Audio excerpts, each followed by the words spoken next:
Pakistan engineering council के इंतखाबात होने जा रहे हैं। तमाम पाकिस्तान के इंजीनियर्स की एक कहकशां सजाई गई है, जिसमें तमाम इंजीनियर्स अपने अपने मंशूर के साथ यहाँ पर मौजूद हैं। इंजीनियर्स की डिमांड भी बढ़ाएंगे और सप्लाई भी बढ़ाएंगे, पाबंद करेंगे इंडस्ट्री को भी, कंस्ट्रक्टर्स को भी। इंशाल्लाह जिस तरह से डॉक्टरों की इंटर्नशिप होती है, इंटर्नशिप भी कराएंगे। हमारा ये एम है कि हम हर इंजीनियरिंग जो डिपार्टमेंट है उसका हेड जो है वो इंजीनियर होना चाहिए। हमारे इंजीनियर्स हैं, उनके वोट से अगर हम कामयाब हो गए तो आप देखिएगा दिनों में तब्दीली लेकर आएगा। उर्दू पॉइंट की वीडियोस देखने के लिए हमारा चैनल सब्सक्राइब कीजिए और बेल के आइकन पर क्लिक कीजिए ताकि आप हमारी तमाम आने वाली वीडियो से बाखबर रह सकें। अस्सलाम वालेकुम, आप देख रहे हैं उर्दू पॉइंट। मेरा नाम दानिश हुसैन। इस वक्त मैं मौजूद हूँ लाहौर में, और जैसे कि आप जानते हैं कि पाकिस्तान इंजीनियरिंग काउंसिल के इंतखाबात होने जा रहे हैं, और यहाँ पर तमाम पाकिस्तान के इंजीनियर्स की एक कहकशां सजाई गई है, जिसमें तमाम इंजीनियर्स अपने अपने मंशूर के साथ यहाँ पर मौजूद हैं। और ख़ास तौर पर ये जो कहकशां है ये है कंस्ट्रक्टर एसोसिएशन ऑफ पाकिस्तान, यानी जिसे कैप के नाम से भी जाना जाता है। तो कैप के कौन कौन से कैंडिडेट यहाँ पर हैं जो इलेक्शन लड़ रहे हैं, नए आने वाले इंजीनियर्स के लिए क्या क्या लाए हैं, आइए देखते हैं। Vice chancellor Punjab university doctor Niaz sahab हमारे साथ मौजूद हैं, वाइस चेयरमैन के कैंडिडेट भी हैं आप। सर, तालीम का जो मयार है इंजीनियरिंग में, ख़ास तौर पे आप उस पर गहरी नज़र भी रखते हैं क्योंकि आप वाइस चांसलर भी हैं। हमारी तालीम का स्टैंडर्ड क्या उतना है जितना बाकी ममालिक के इंजीनियर्स का होता है? अगर नहीं है तो उसमें क्या डेवलपमेंट आप लोग ला सकते हैं? क्या मेरे ख्याल में हमारा जो क्वालिटी ऑफ एजुकेशन है वो किसी भी डेवलप्ड वर्ल्ड से कम नहीं है, लेकिन हर जगह पे एक इम्प्रूवमेंट की गुंजाइश होती है। तो यकीनी तौर पर पाकिस्तानी हायर एजुकेशन सेक्टर में भी इम्प्रूवमेंट की गुंजाइश मौजूद है। फॉर एग्ज़ाम्पल फैकल्टी की ट्रेनिंग, फैकल्टी क्वालिफाइड फैकल्टी का होना बहरहाल ये मैटर करता है। इसके ऊपर हमारे higher education sector, higher education commission और हायर एजुकेशन इंस्टीट्यूशंस ने इसको फोकस किया हुआ है। आपका क्या मैनिफेस्टो है, क्योंकि आप पर बड़ी निगाहें, बड़ी उम्मीदें हैं, चूँकि आप वाइस चांसलर भी हैं, पंजाब यूनिवर्सिटी एक बड़ा नाम है, तो आपसे क्या उम्मीदें रखी जाए इंजीनियर्स? मेरे ख्याल में आप जो लोग मुझे जानते हैं, मेरे तालिब इल्म जो मुझे जानते हैं, इसमें कोई शक नहीं है, मैंने जो टीम सेलेक्ट की है वो परफॉर्मर्स की टीम है। हम काम करने वाले लोग हैं, not for only for the sake of we will be the member of the governing body. हम कुछ मिशन लेके जा रहे हैं, हमने वहाँ पे काम करना है, और हमने जो मैनिफेस्टो डेवलप किया है उसके अंदर ये ज़रूर है कि ऑर्गेनाइजेशनल इंजीनियरिंग ऑर्गेनाइजेशन का जो हेड है वो इंजीनियर होना चाहिए। सेकेंडली, जो इंजीनियरिंग का जो सर्विस स्ट्रक्चर है वो लाजमी तौर पर गवर्नमेंट ऑफ पाकिस्तान से अप्रूव होना चाहिए। लेकिन इन सब चीज़ों से बढ़ के जो सबसे हमारे लिए अहम हमारा जो मैनिफेस्टो है, इम्पॉर्टेंट पॉइंट जो है वो है इंजीनियर्स की एम्प्लॉयमेंट का, और उसके लिए हमने प्रॉपर एक मॉडल तैयार किया है जिससे हमारी ये जो एम्प्लॉयमेंट है, इंजीनियर्स की अनएम्प्लॉयमेंट को हम रिड्यूस करने जा रहे हैं। प्रोफेसर डॉक्टर समरीन हुसैन हमारे साथ मौजूद हैं, और ये यंगेस्ट वाइस चांसलर हैं पाकिस्तान की। जनाब बेगम नसरत भुट्टो और वुमेन यूनिवर्सिटी जो सक्खर में है, उनके वाइस चांसलर भी हैं। एक तो ये बताएं कि मैं ये देख रहा हूँ कि इंजीनियरिंग के शोबे में ख़ास तौर पे ख़वातीन बड़ी कम आती हैं, इस पर आप क्या मौक़िफ़ रखती हैं? और अगर आप सिलेक्ट होती हैं, कैंडिडेट भी हैं, तो आप क्या करेंगे उन ख़वातीन के लिए जो नहीं आती, कि शायद इन्वायरमेंट नहीं मिलता, या क्या वजह है? सबसे पहले तो थैंक यू फॉर टेकिंग मेरे ख्यालात सुनने के लिए। और नंबर 2 ये कि पहले ख़वातीन बहुत कम होती थी। मुझे याद है जिस साल मैं ग्रेजुएट हुई थी वो हम सिर्फ इलेक्ट्रॉनिक्स में 3 लड़कियां थे आउट ऑफ 179 बॉयज़। अभी तो माशाल्लाह लड़कियां आने लगी हैं एनईडी में काफ़ी। मुझे सिविल में लड़कियां नज़र आती हैं, which is very encouraging to see. But शायद जो लड़कियां आपको शायद इन फंक्शंस में ज़्यादा ना दिखाई देती हूँ, लेकिन अगर आप इनरोलमेंट चेक करें तो हमारे टाइम से लेकर अब तक काफ़ी लड़कियों में इजाफा हुआ है इनरोलमेंट्स में। और नंबर 2 ये कि जो आपने पूछा कि मैं आके क्या करूँगी, तो बेसिकली मैं एक फ़िलासफ़ी रखती हूँ कि इंजीनियर में कोई जेंडर नहीं होता। There is no such word engineers. तो हम इंजीनियर्स बन के सिर्फ इंजीनियर ही हो जाते हैं, तो चाहे वो लड़की हो या लड़का, हम सबको सेम कंपटीशन फेस करने होते हैं। और जब हम इंजीनियरिंग फील्ड में आते हैं, चाहे लड़की हो या लड़का, हमें ये सोच के आना चाहिए कि हमें अपने स्किल्स पे कॉम्पीट करना है। हमें जेंडर बायस लेने की ज़रूरत भी नहीं है। और वो जो एक रिज़र्व सीट की बात होती है, मैं उसको भी हमेशा अपोज करती हूँ, क्योंकि जब आप इस फील्ड में आते हैं ना तो ये सोच कर आएँ कि आपने निभाना है इस फील्ड को। अच्छा डॉक्टर साहब, नेशनल इंजीनियरिंग अलायंस के आप क्यों हिस्सा बनी हैं? मैं दरअसल नेशनल इंजीनियरिंग अलायंस का हिस्सा इसलिए बनी कि हमारा जो मेरा कोर ग्रुप है which is national engineering welfare association, उसके जो पैटर्न इन चीफ हैं अब्दुल कादिर शाह साहब, उनके साथ मैं 2013 से पीसी में काम कर रही हूँ।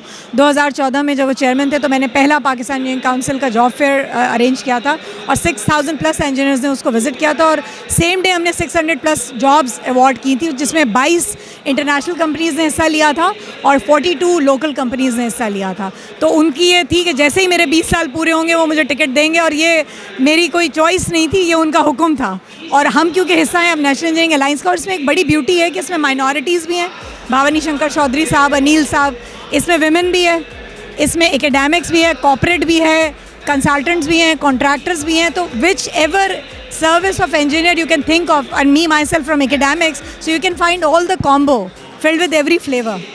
बहुत शुक्रिया, wish you all the best, thank you ji. तो अब पाकिस्तान इंजीनियरिंग काउंसिल के चूँकि इंतखाबात होने जा रहे हैं 8 अगस्त को और नजीब हारून साहब कैंडिडेट हैं चेयरमैन के लिए, इनसे बात करते हैं। नजीब साहब अस्सलाम वालेकुम। वालेकुम अस्सलाम। नजीब साहब, आपका जो अलायंस है खासतौर पर नेशनल इंजीनियर अलायंस, आपने यही क्यों चूज़ किया और इसमें इलेक्शन में लड़ने का मकसद क्या है? ये क्या मुनफरिद हम कह सकते हैं कि पहले से होगा आपका काम? लेकिन पाकिस्तान में जो इंजीनियर्स की बरादरी है वो ज़ाहिर बात है कुछ कंसल्टिंग में चले जाते हैं, कुछ कंस्ट्रक्टर्स के साथ, कुछ इंडस्ट्री के अंदर चले जाते हैं, कुछ फ़ौज में चले जाते हैं, कुछ सरकारी मुलाजमत में और कुछ एकेडेमिया में, और सभी इज्तमाही तौर के ऊपर और अलग अलग मसाइल का शिकार हैं। तो इस दफ़ा हमने सबको साथ जोड़ा ताकि हम एक अलायंस की इत्तेहाद की ताकत भी बने और जो तवानाइयाँ ज़ाय होती हैं अलग अलग कोशिश के अंदर वो भी कम हो।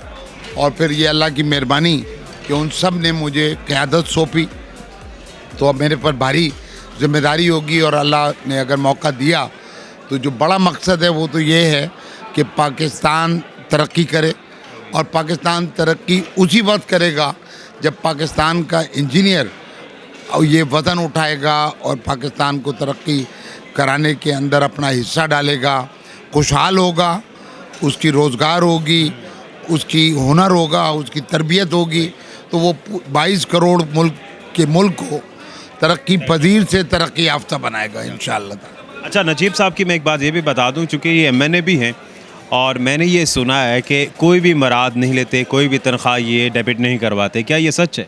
ये अल्लाह ने मेरी पे मेहरबानी की कि जब मैं MNA बना तो अल्लाह ने मेरे दिमाग में ये बात डाली, तो मैंने ख़त स्पीकर को लिखा और पहले दिन से ना कोई तनख्वाह मैंने ली, ना अलाउंस लिया, ना जहाज़ का टिकट लेता हूँ कराची से आने जाने का, ना जो घर हर MNA को मिलता है वो लिया, तो और ना मेडिकल, ना कोई और चीज़। मैं चेयरमैन हूँ स्टैंडिंग कमेटी का, क्योंकि उसमें भी गाड़ी, पेट्रोल, ड्राइवर, मराद बहुत कुछ मिलता है, लेकिन अपने अल्लाह से ये वादा किया कि जो कुछ मेरे पास है वो इस मुल्क का ही दिया हुआ है। जो भी कुछ यहीं से तालीम हासिल की, यहीं से रोज़गार हुआ, यहीं पे कारोबार किया, तो मुल्क को कुछ वापस करने का वक्त है और अल्लाह ने मुझे कुछ मोहलत दी है। फिर मेरा कारोबार मेरे बच्चों ने संभाल लिया है, तो सारे ही बच्चे मेरे हैं जो नौजवान हैं, तो मेरी ख्वाहिश है और मेरी कोशिश है, और इसी वास्ते मैं सियासत में भी गया था। मैंने 22 साल की जद्दोजहद के बाद मैं कराची से MNA बना था। तो मैं समझता हूँ कि पाकिस्तान के इंजीनियर को जगाना भी है, उसकी तरबियत भी करनी है, उसका जायज़ मुकाम भी दिलाना है, और जैसे ये होगा तो यही इंजीनियर जो है जो इस वक्त अपने मसाइल में घिरा हुआ है, ये पूरे 22 करोड़ लोगों को अपने कंधे पे बिठा के और पाकिस्तान को तरक्की करवा देगा। नजीब साहब, चूँकि आप कानून साज भी हैं, तो क्या आपसे लोगों को तवक्को भी होगी कि आप इंजीनियरिंग काउंसिल को स्टेट ऑफ द आर्ट बनाने के लिए कोई कानून साजी की तरफ भी आएंगे? क्या ऐसा है, तवक्को रखते हैं आप या है प्लान? असल में ये भी एक आइनी इदारा है जो पाकिस्तान इंजीनियरिंग काउंसिल है, और चूँकि मैं कौमी असम्बली का मेंबर हूँ, ट्रेजरी बेंच पे, हुकूमती सरकारी बेंचों पे बैठता हूँ, तो और पार्टी का PTI का फाउंडर भी हूँ, तो मुझे एक थोड़ी सी अल्लाह की मेहरबानी से आसानी है कि एक्सेस है, मैं दरवाज़े खुलवा सकता हूँ, मैं वहाँ तक जो भी तकालीफ है पहुँचवा सकता हूँ और जायज़ तकालीफ का हल भी निकलवा सकता हूँ। तो दुआ करें कि अल्लाह मुझसे ये काम ले, और बड़ा मकसद जैसे मैंने कहा कि पाकिस्तान की तरक्की और उसका वज़न चूँकि इंजीनियर उठाएगा, तो मैं इंजीनियर्स के नाज भी उठाऊंगा, उनके नखरे भी उठाऊंगा, और उनकी इंशाअल्लाह ताला उनको उनको उनके कंधे पे पूरा पाकिस्तान तरक्की करे। चलो आपको अल्लाह कामयाब करे। बस ख़ास तौर पर जो बेरोज़गार इंजीनियर्स हैं उनकी नज़रें भी आपकी तरफ होंगी, तो उनके लिए क्या कहेंगे? देखिए, उसमें 3 चीज़ें मिलके काम करने की हैं। एक तो इंजीनियर की क्वालिटी, उसकी तालीम, उसका हुनर, जो वो वहाँ 4 साढ़े 4 साल लगाता है ना, तो जैसे एक ब्यूरोक्रेट किसी एकेडमी में तैयार होता है या एक फ़ौजी किसी स्टाफ कॉलेज में तैयार होता है ना, तो इसी तरह से हमें अपने नौजवान इंजीनियर्स, बच्चे बच्चियों की क्वालिटी बेहतर करनी है। उनका एतमाद, खुद एतमादी होनी चाहिए उनमें, फिर उनको एक्सप्रेस कर सकें, कम्युनिकेशन की स्किल्स हों, प्रेजेंटेशन की स्किल हों, क्योंकि अब 21वीं सदी में हम 20-21 साल अंदर जा चुके हैं। तो पाकिस्तान इस दौर में जब जाने के लिए, तरक्की पजीर से तरक्की याफ्ता बनने के लिए इंजीनियर्स की तरबियत गाहों के अंदर भी बेहतरी लानी पड़ेगी। फिर उसके बाद क्या आप किसी चीज़ की सप्लाई बढ़ाते जाएं बग़ैर डिमांड बढ़ाए तो उसकी भाव गिर जाता है। तो इंशाअल्लाह ताला हम इंजीनियर्स की डिमांड भी बढ़ाएंगे और सप्लाई भी बढ़ाएंगे। और फिर रेगुलेटरी बॉडी है तो पाबंद करेंगे इंडस्ट्री को भी, कंस्ट्रक्टर्स को भी, तमाम लोगों को, कि वो नौजवानों को। और फिर जो रिज़र्व फंड्स हैं पाकिस्तान इंजीनियरिंग काउंसिल के, उसमें सबसे ज़्यादा हक नौजवान इंजीनियर्स का है।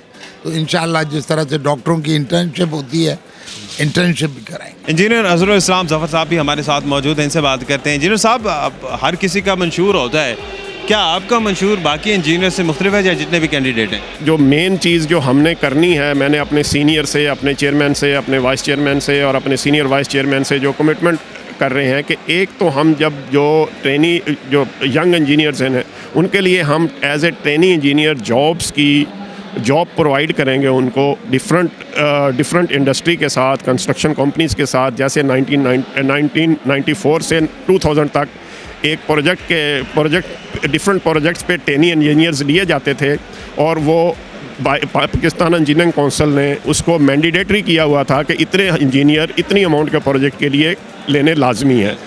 सेकंड जो हमारा है कि हमारा ये एम है कि हम हर इंजीनियरिंग जो डिपार्टमेंट है उसका हेड जो है वो इंजीनियर होना चाहिए, क्योंकि वो उसके प्रॉब्लम्स को, उसकी चीज़ों को बेहतर तौर पे समझ सकता है कि इसके क्या प्रॉब्लम्स हैं और उसका सलूशन जो है वो बेहतर निकाल सकता है। थर्ड जो मेन चीज़ हम करने जा रहे हैं इंशाअल्लाह ताला, अगर हम सेलेक्ट होके और हमारे दोस्त हमें मुंतखब करते हैं, तो ये है कि हम अपने यंग इंजीनियर्स और दूसरे इंजीनियर, इवन सीनियर इंजीनियर्स की पर्सनल डेवलपमेंट के लिए, जैसे डिफरेंट अकेडमीज़ हैं, CSS की अकेडमी है या दूसरे हैं, हम उनके लिए भी हम अकेडमी तो शुरू में ना बना सकें, लेकिन हम उनके लिए कोर्सेज़ का ये करेंगे कि जिससे उनकी पर्सनल डेवलपमेंट हो, वो एक इंटरप्रेन्योर बनकर सामने आए। मेरा एम जो है अपने यंग इंजीनियर्स को इंटरप्रेन्योर बनाना है, क्योंकि मैं ख़ुद इंटरप्रेन्योर हूँ। तो मैं इसीलिए ये मैंने अपनी ज़िंदगी का एम बनाया हुआ है कि मैं अपने यंग इंजीनियर को इंटरप्रेन्योर बनाऊँ। तो जनाब, अब मैं तारुफ करवाने जा रहा हूँ डॉक्टर शेख ज़हूर साहब, जो कि मेंबर भी हैं मैकेनिकल के और नौजवान इंजीनियर्स के लिए बड़ा काम शाम भी करते हैं। अब आने वाले वक्त में आप नौजवानों के लिए क्या काम करने वाले हैं, और ख़ास तौर पे ये समझते हैं जिस तरह प्राइम मिनिस्टर साहब का भी विजन है यंगस्टर्स का, कंस्ट्रक्शन का, जैसे कि कैप भी, इसका भी यही विजन है, तो क्या समझते हैं कि क्या कोलैबोरेशन बन सकता है? अगर आप लोग जीतते हैं हुकूमती सतह पर, आप कितना कंट्रीब्यूट कर सकते हैं? सर, सबसे बड़ा मसला जो यंग इंजीनियर्स का है, जिस वक्त वो इंजीनियरिंग कर रहे होते हैं उस वक्त सबसे बड़ा उनको मसला आता है इंटर्नशिप का, क्योंकि इंजीनियर वाहिद तबका है पाकिस्तानी इंजीनियर पूरी दुनिया में जिससे मुफ्त काम कराया जाता है।